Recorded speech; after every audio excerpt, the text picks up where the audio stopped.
The SS Henry Steinbrenner, an impressive lake freighter of over 427 feet long. The Henry got her name from the great-grandfather of the former New York Yankees owner, George Steinbrenner. She was owned and operated by the Kinsman Transit Company of Cleveland, Ohio. Her port of registry was the United States, and she was built by the Jenks Shipbuilding Company of Port Huron, Michigan. The Henry was launched on September 28, 1901. She had a tonnage of 4,719 tons. She had a beam of 50 feet, a depth of 28 feet, and for propulsion, she had Scotch Marine boilers with a triple expansion steam engine.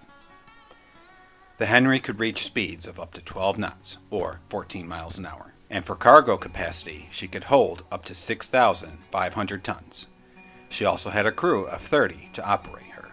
The Henry had a forward forecastle, which contained crew cabins, and they were topped with an additional cabin and pilot house. The midsection of the Henry was a long, almost completely flat deck over the cargo holds, and this was only spaced by 12 inches, fitted with telescoping type hatch covers. The aft end had a large cabin which was situated over the engine room, containing the galley, mess rooms, and crew quarters, and the Henry was topped with a smokestack and air vents along with her. The Henry, later in her career, featured a doghouse. This cabin was aft of her smokestack, and it was to house added crew members from a change in the crew watch system on the Great Lakes. In the beginning of the Henry's career, she had a very eventful first 2 decades on the Great Lakes. On December 6, 1909, the Henry was downbound, and she was weighed down with iron ore. This, when all of a sudden, the Henry was involved in a collision on the St. Mary's River with the brand new SS Harry A. Berwind. The Henry sank in the river and was declared a total loss following the collision. But afterwards, she was recovered on May 10, 1910, and repaired, raised, and returned to service.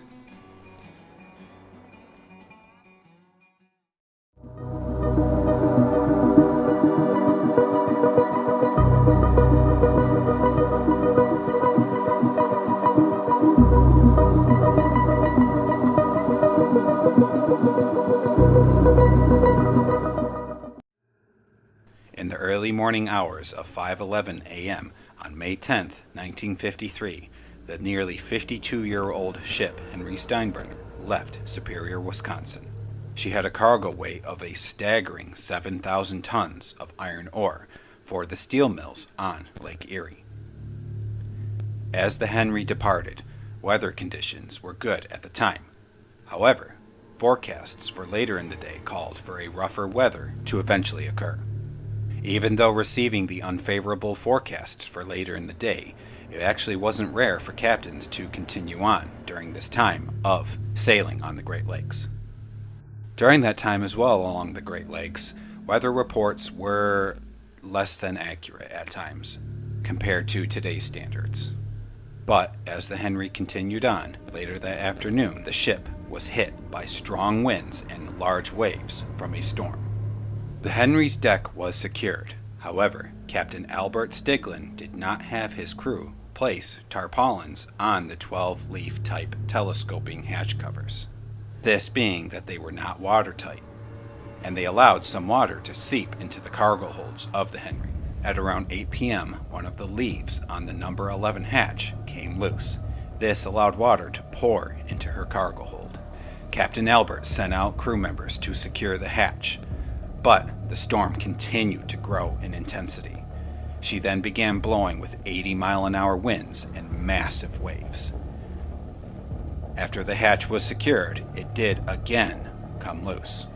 Because of how hard the storm was blowing, there were also doors and vents which were being forced open during the storm, allowing more water to pour in. The conditions on the lake were now disastrous. The pumps on the Henry to begin pumping out the water were overwhelmed by the sheer amount of water pouring in. Captain Stiglin tried his hardest to keep the waves from causing more damage upon the vessel, but by morning, the other hatch covers had worked loose, and the ship staggered to make a headway.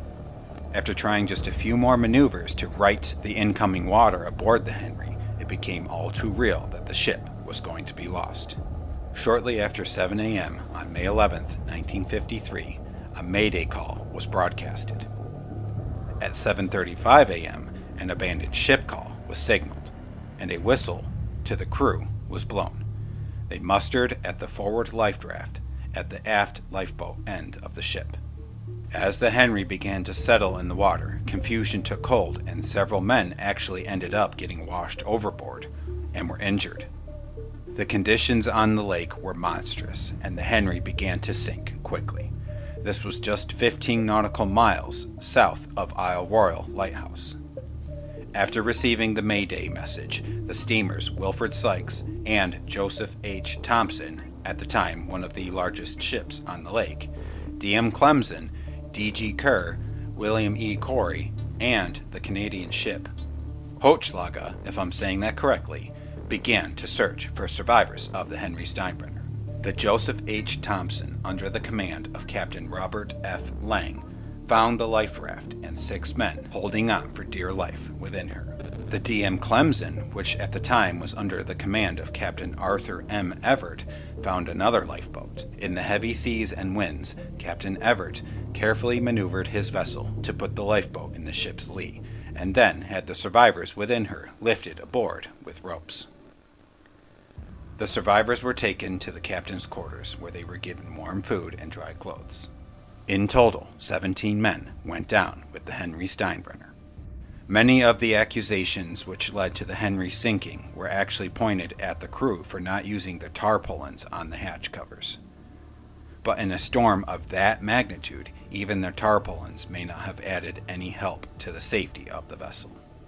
The loss of the Henry Steinbrenner changed a lot of things on the Great Lakes.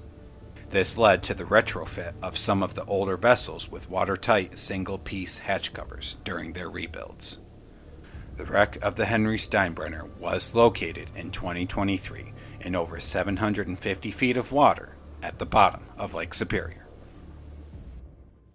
And that is the tragic tale of the SS Henry Steinbrenner.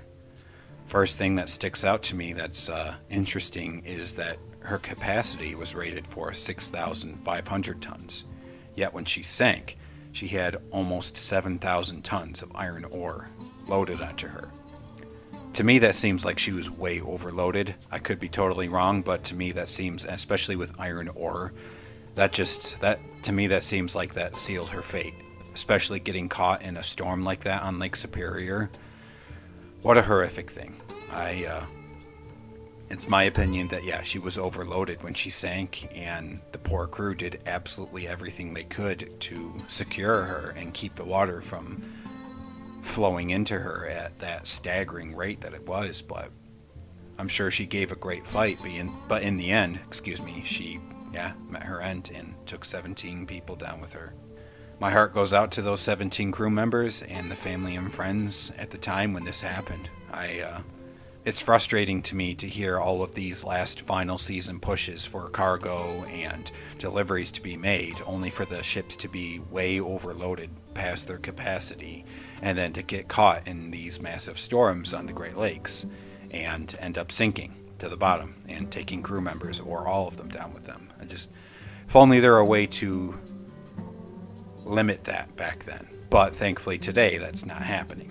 However, that will be it for this story of the SS Henry Steinbrenner.